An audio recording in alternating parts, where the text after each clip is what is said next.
श्रावण बाळाला आधीच्या गोष्टीमध्ये बाण लागला, तिथून पुढे मी पुढला पाठ सुरू करीत आहे.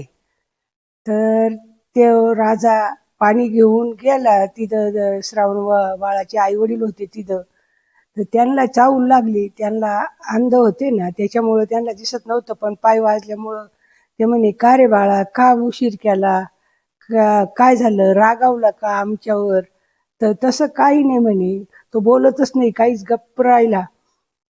मग ते काही म्हणे, आम्हाला पाणी नको, काय नको. मग म्हणे, मी तुमचा मुलगा माझ्या हातून मारले गेलाय, तुम्ही पाणी घ्या, मी दशरथ राजा आहे. पण ते म्हणे, आम्हाला जसा आमचा मुलगा मेला ना, तसं तुला बिन पाण्याचं स्मरण येईन म्हणे. तुला मुलं होतील, पण ते पाणी पाजायला एक सुद्धा राहणार नाही तुझ्याजवळ. असा शाप दिला त्यांनी जीव सोडून दिला.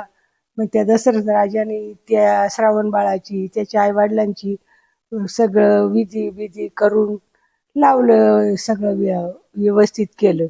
मग त्या पुढं तो घरी गेल्यावर त्यांना यज्ञ केला. त्या यज्ञात त्याला त्या गुरूंनी प्रसाद दिला. प्रसादात त्याला 3 राण्यांना प्रसाद दिला त्या. तर काही फेकून दिला तो प्रसाद, काही फेकून दिला. मग त्या 2 राण्यांनी त्याच्यातून थोडा थोडा दिला. तर कौशल्याला राम झाला, आणि सुमित्रेला लक्ष्मण झाला, आणि कैकेयीला भरत शत्रुघ्न झाला. असे 3 मुलं झाले. तर राजा बरेच मग आनंद झाला राजाला. इतका राम म्हणजे स्वतः देवच होते ना, त्याच्यामुळं काहीच कमी पडलं नाही. मग सगळं चांगलं झालं.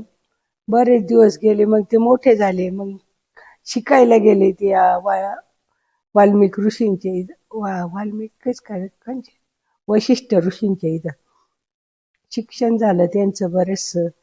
मग काही दिवसांनी वशिष्ठ ऋषी म्हणे, आम्हाला हे यज्ञ करायचा आहे, यांना आमच्या बरोबर द्या म्हणे. मग ते त्यांना घेऊन गेले, राम आणि लक्ष्मणाला. मग बरेच दिवस राहिले त्यांच्या संग. मग त्यांनी शत्रू बित्रू यायचे ना त्यांचे यज्ञ करायला, मग हे दोघं मारायचे त्या शत्रूंना. हा आपला गोष्टीचा दुसरा पाठ आहे. पुढचा पाठ पाहण्यासाठी लाईक करा.